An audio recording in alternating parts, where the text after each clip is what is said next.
Itachi Uchiha is one of my favorite characters in all of fiction, and I'm sure many of you feel the exact same way, as he remains incredibly popular among the Naruto fanbase, and for very good reason. Even his creator, Masashi Kishimoto, admitted that he made a character so good that he had to find a unique way to write him out of the story. Otherwise, the series would have been renamed to Itachi because he would have overshadowed everyone and, according to Kishimoto, would have even been able to defeat Madara himself. Now, there's no evidence to suggest that Itachi can actually defeat Madara. I think he's a couple tiers above Itachi. But the hype around this character has been insane since he was first introduced. Like Madara, he was hyped up well before his initial debut, through words and the flashback of the Uchiha clan massacre. In my previous Naruto video, I joked about how many times we saw this flashback in the series. You know, the full extended cut. Whenever they needed to draw out an anime episode, it seemed like they threw this scene in to extend things. Yet, it's one of the most iconic moments in all of Naruto, and left an indelible imprint in all of our minds. I bet we can all play that scene, frame by frame, in our heads, just like Sasuke, because of how legendary it is. And when he finally shows up in the series, he does not disappoint. I remember loving his character design, how fierce and menacing he looked. His jutsu speed immediately made him my favorite combatant in Naruto. This guy would perform techniques so fast you wouldn't know until after you were already hit. He straight up embarrassed multiple Hidden Leaf Jonin and even put Kakashi in the hospital with one of the coolest moves in anime in my opinion, the Tsukuyomi. This is the first of many times I think Itachi broke my brain as a child because the concept of altering someone's reality to the point where you could torture someone for an eternity in their mind, yet only a second passes in the real world, was utterly terrifying but so cool at the same time. It automatically made Itachi the most dangerous character in the show. Not only that, but you knew he had more up his sleeve. We saw a glimpse of it during his battle with Jiraiya, when he managed to escape the inescapable with the help of this mysterious black flame known as the Amaterasu. And his brutal beatdown of Sasuke in this scene not only acted as a catalyst for the events of the Sasuke retrieval arc, but it also hyped up their inevitable battle much more. Most antagonists can barely live up to what I just described, and yet we're just breaking the surface of Itachi Uchiha. He's not a man of many words, but almost everything he says is incredibly poignant and poetic. Every time he was on screen, we felt compelled to watch in hopes of learning more about this enigmatic character. Why did he kill his clan? Why did he join the Akatsuki? Just how strong is he? Why does he wear his cloak like that? And what are his plans for Sasuke? A lot of people tuned in every week for a new chapter or episode of Naruto in large part to get answers to these questions. Even if Itachi was a hologram on the screen for 30 seconds, that was enough to drive 100 new conspiracy theories, and it was fun debating all of them. And then came the biggest plot twist of the entire series. After Itachi dies in his battle against Sasuke, Tobi reveals that Itachi was a good guy all along, was ordered by the Leaf Village to eliminate the Uchiha clan, joined the Akatsuki as a spy, and was protecting Sasuke all along.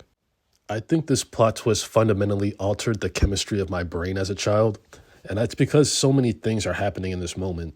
On one hand, you're getting answers to questions you've been asking for years.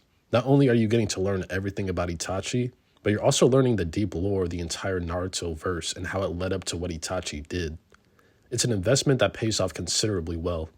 There's shocking revelations, gaps in the storyline that are finally filled in for us, and the closing of an incredible chapter many of us have been following for a lot of our childhoods.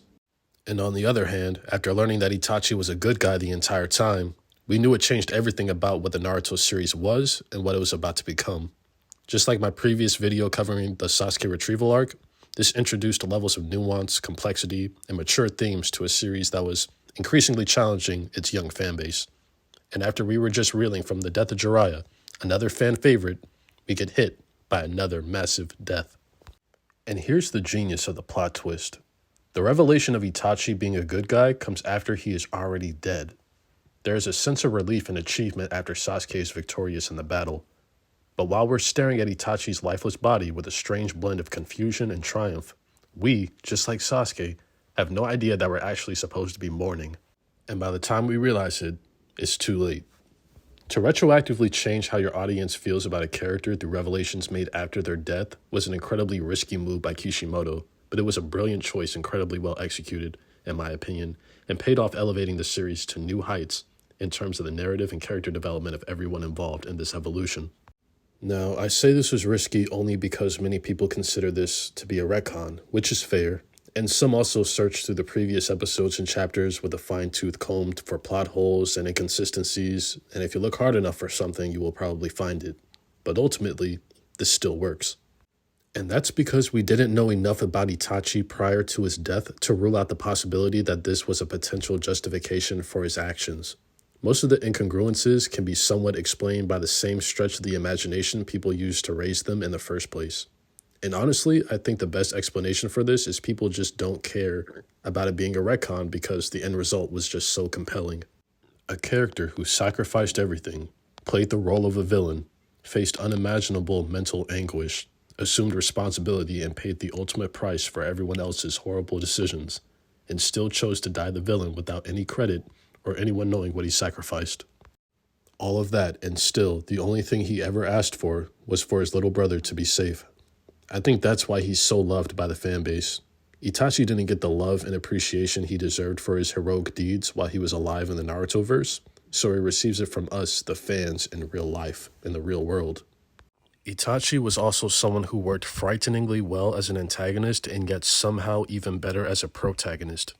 He's unbelievably precise and effective, and I believe Kishimoto when he says that Itachi had no choice but to be written out of the story. But not because he would have defeated Madara, but because his presence would have eased the tension in the entire war.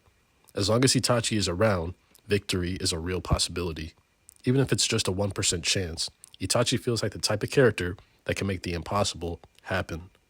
Like the battle against Nagato, when Itachi was revived by Kabuto and managed to shake off his control, which is another incredible feat by itself, he immediately gets to work countering every jutsu used by Nagato and ends up saving Naruto and Killer Bee's lives.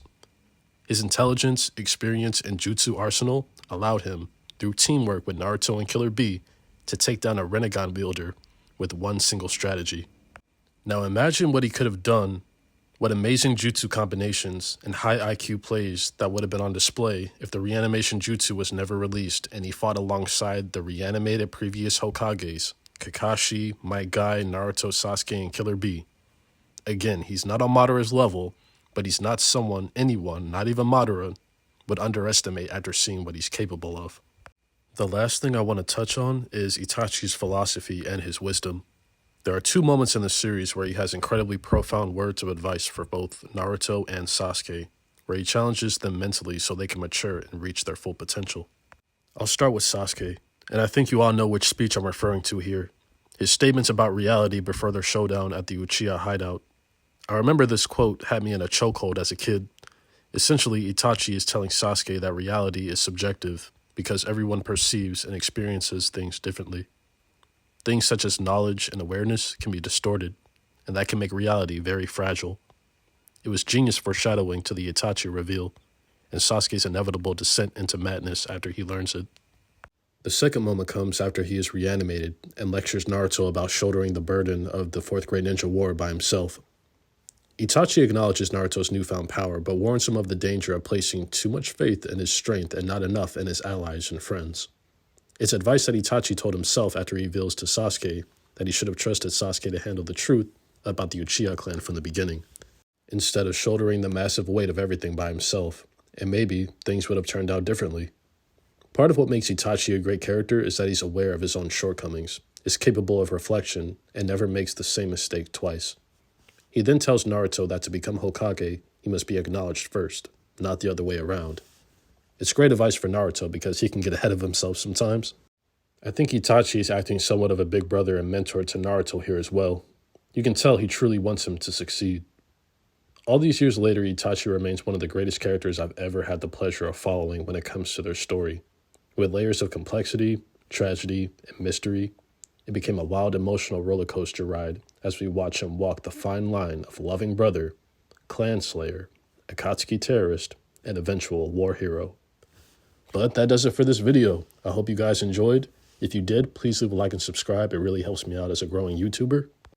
Let me know if there are any other characters in Naruto or characters in any other anime I should do a similar video on. I'm really interested in doing these deep dives, so comment down below who you'd like to see me cover next. And as always, thanks for watching.